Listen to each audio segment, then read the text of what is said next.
2023년 8월 9일 수요일 달코라 뉴스입니다. 미 남부에서 극심한 폭염이 이어지면서 5개 카운티에서만 사망자가 150명 가까이 나왔습니다. 집에서 기르던 맹독성 코브라를 잃어버려 이웃들을 크게 놀라게 한 그랜프레리의 20대 남성에게 집행유예에 해당하는 지역사회 감독 선고가 내려졌습니다. 지난해 5월 21명이 희생된 유벨디 롭 초등학교 총기 난사범의 사촌 동생이 이 사건과 같은 일을 벌이겠다며 가족을 위협했다가 경찰에 체포됐습니다. 조 바이든 정부가 총기에 일련 번호가 없는 고스트건, 이른바 유령총에 대해 다시 규제를 할 수 있게 됐습니다.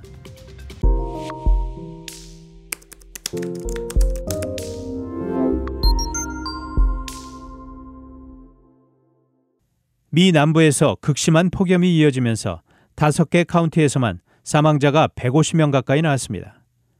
CNN은 8일 검시관 보고서를 인용해 올해 이번 달 초까지 폭염으로 애리조나, 네바다, 텍사스주에서 147명이 사망한 것으로 보고됐으며 실제 사망자 수는 이것보다 더 많을 것으로 예상된다고 보도했습니다. 애리조나주 피마 카운티와 마리코파 카운티에서는 각각 64명과 39명, 네바다주 클락 카운티에선 26명, 텍사스주 웹 카운티와 해리스 카운티에선 각각 11명과 7명의 사망자가 나왔습니다. 집에서 기르던 맹독성 코브라를 잃어버려 이웃들을 크게 놀라게 한 그랜프레리의 20대 남성에게 집행유예에 해당하는 지역사회 감독 선고가 내려졌습니다.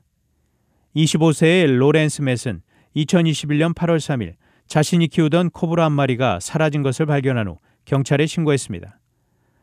맷의 자택은 그랜프레리의 1800 체리 스트릿에 위치했습니다. 이 사건이 벌어진 지 약 2년 후인 지난달 25일 맷에게 15개월의 지역사회 감독 선고가 내려졌습니다. 판결에 따라 맷은 그랜프레리시에 $998의 벌금을 내야 하며 앞으로 뱀과 같은 파충류를 키우는 것도 금지됐습니다. 지난해 5월 21명이 희생된 유벨디 롭 초등학교 총기 난사범의 사촌 동생이 이 사건과 같은 일을 벌이겠다며 가족을 위협했다가 경찰에 체포됐습니다. 8일 보도에 따르면 지역 경찰은 공공장소와 가족 구성원에게 위협을 가한 혐의로 17세 네이튼 제임스 크루즈를 전날 체포해 구금했습니다. 경찰은 크루즈가 지난해 5월 24일 유벨디 롭 초등학교에서 총을 난사해 어린이 19명과 교사 2명을 숨지게 한 총격범 셀보더 라모스의 사촌이라고 밝혔습니다. 크루즈의 어머니가 아들을 직접 신고했습니다. 그의 어머니는 크루즈가 여동생에게 라모스가 한 것과 같은 일을 할 것이라고 말했으며 학교에 총을 쏘겠다는 말을 하기도 했다고 진술했습니다. 조 바이든 정부가 총기에 일련 번호가 없는 고스트건, 이른바 유령총에 대해 다시 규제를 할 수 있게 됐습니다. 유령총은 사용자가 직접 제조하는 총으로 일련 번호가 없어 추적이 어렵습니다. 바이든 정부는 총기 사고 등에서 유령총 문제가 부각되자 총기 부품에도 일련 번호를 부여하도록 하고 부품을 구매할 때도 신원 조회를 하도록 하는 규제 방안을 발표했습니다. 하지만 이 규제 집행에 제동을 걸었습니다.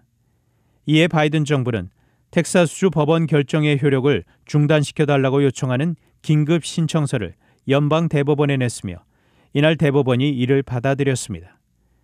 이에 따라 항소법원 등에서 재판이 진행되는 동안 바이든 정부는 유령총에 대한 규제를 집행할 수 있게 됐습니다. 단신 뉴스입니다.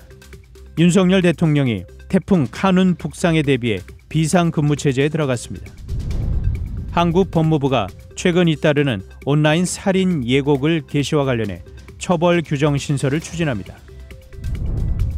우크라이나의 대반격이 마땅한 성과를 내지 못하면서 서방에서는 우크라이나 군 능력에 대한 비관론이 커지고 있습니다. 지금까지 8월 9일 수요일 달코라 뉴스 최은준이었습니다.